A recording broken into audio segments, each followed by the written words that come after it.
Veterans, do you know which VA claims and VA claims conditions that require the review of your VA claims file? In today's video, I'm going to share with you the VA's manual reference that covers this topic, so make sure you stick around. Hello and welcome back to my channel. My name is Dwayne. I got a video for that Kimball, United States Army veteran, retired VA rating specialist, and your VA claim nugget man. Make sure you go ahead and do me a huge favor and hit that like and subscribe button. So today's video, what VA claims and VA claims conditions require the review of your VA claims folder.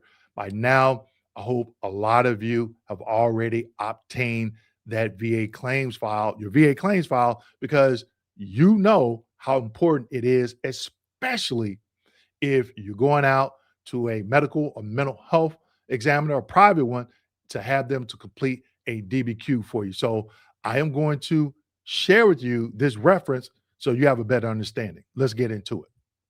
So as you can see, I'm taking you out to the VA's website, okay? And this is the M21-1, as you can see right here, okay? Examination request review, all right?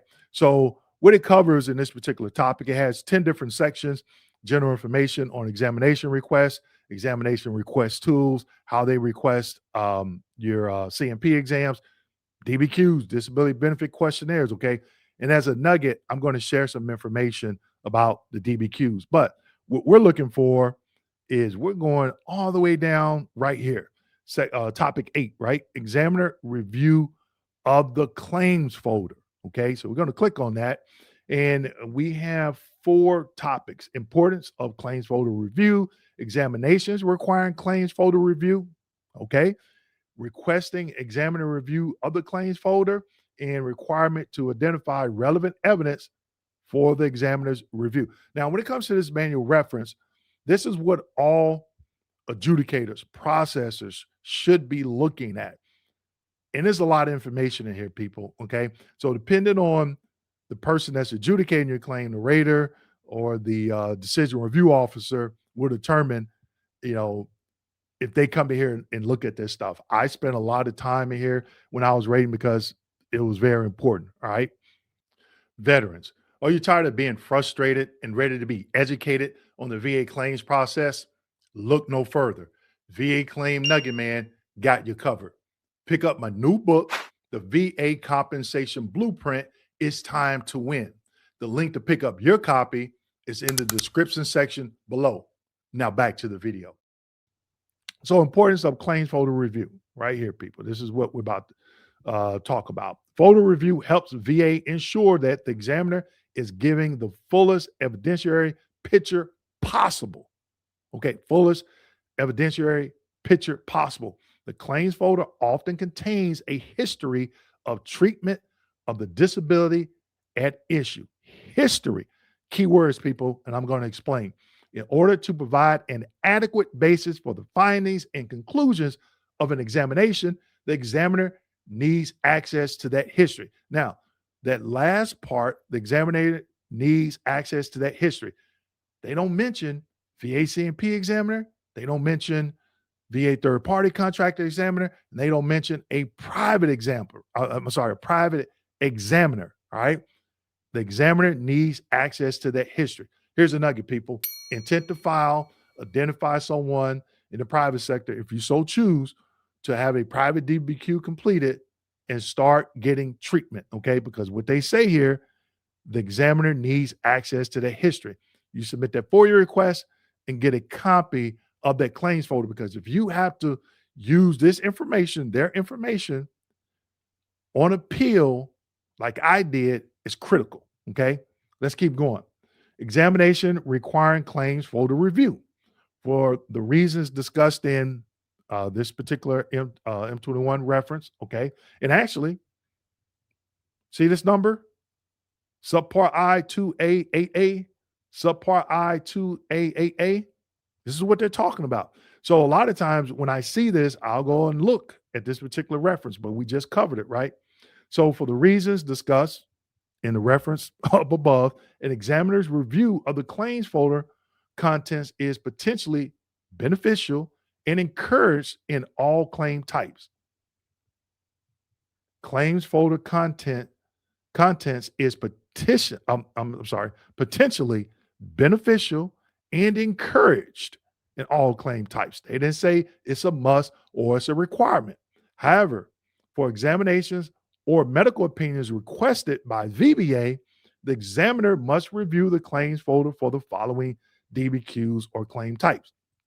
Again, however, the examinations or medical opinions requested by VBA, Veterans Benefit Administration, compensation, raters, DROs, VSRs, they fall under VBA. The examiner must review the claims folder for the following DBQs or types. Service connection under 38 CFR 3.317, that's Gulf War.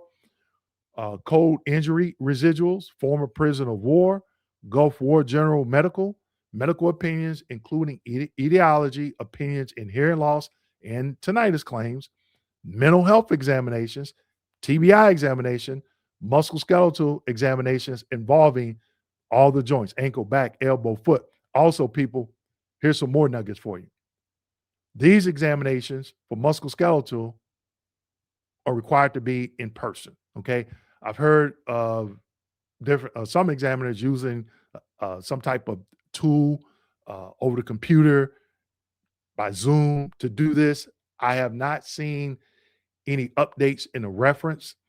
Currently, they state a goniometer needs to be used to measure the range of motions, okay?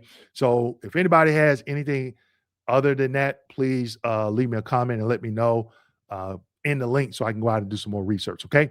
BVA remands, 1151 claims. 1151 claims, I have a video on it. I'm not going to go too deep in it, but it's basically you went to the VA, maybe you had a surgery, they screwed up, you're not service connected, and you file 1151 claim. If you win, they can actually service connect you for that, okay? ACE exams, I have a couple of videos on what ACE exams are, environmental hazards in Iraq, Afghanistan, and other military installation, and IDES claims. This is for active duty. Okay, now, right here, talks about for pension, but this is what we're going to be looking at right here, okay? Privately completed DBQs are not subject to the requirement for claims folder review for the DBQs or claim types listed above. Additionally, medical evidence not in a DBQ format, Nexus, that is deemed adequate, meaning you don't need an examination for rating purposes in lieu of examination. Okay, and here's another manual reference. Okay, is subject to the requirement for claims folder review. This is an internal requirement that applies only to examinations and medical opinions requested by VBA, Veterans Benefit Administration. Okay, then they give some additional information. Then they go into other topics. But before I wrap up, I wanted to share something with you. I'll say share. Okay, so we're going to go back up to the top. And I mentioned DBQs. Okay, so you can come here and you can get the definition of DBQs, right? Disability benefit questionnaires are documents used to elicit medical information needed to make decisions on claims. And this is going to be very important because I'm going to talk about it after I finish this, okay? Provide a standardized report format for medical examinations and opinions. DBQs are designed for internal use by both VHA, I was about to say VBA, by VHA, Veterans Healthcare Administration, and contract examiners. Here's the nugget.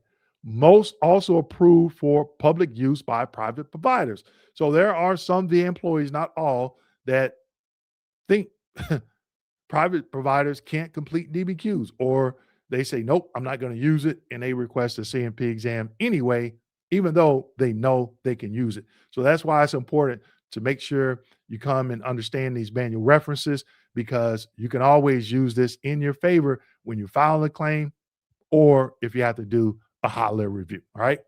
So the landscaping has changed as it pertains to this whole VA claims folder review compared to years ago, when I first started rating to now, my suggestion is this. If you're going out to get a private DBQ in Nexus, okay, have your claims folder.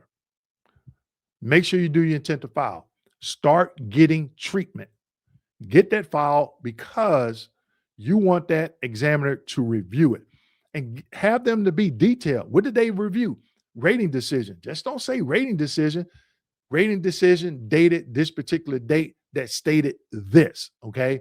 Medical diagnosis in your service treatment records dated this. DD 214, which shows entrance into active duty on this date and separation date. So that way, when that VA employee is looking at it and they see that detailed evidence review, they know your examiner looked at some information, and that information is in your in your VA claims folder.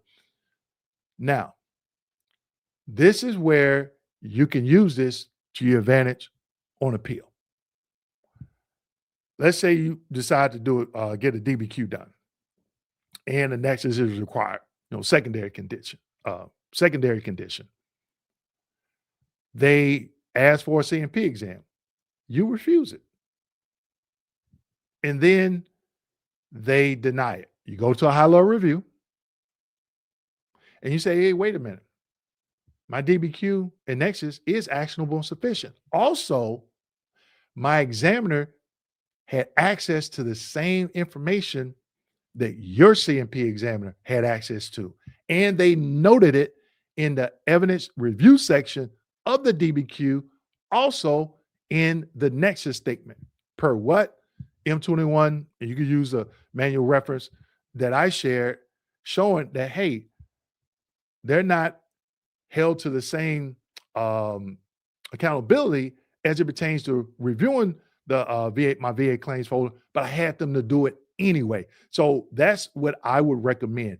Intent to file, start getting treatment, okay?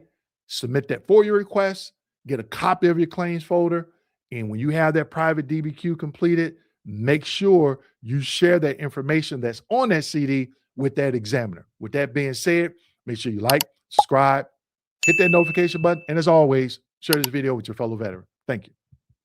Don't be frustrated, get educated.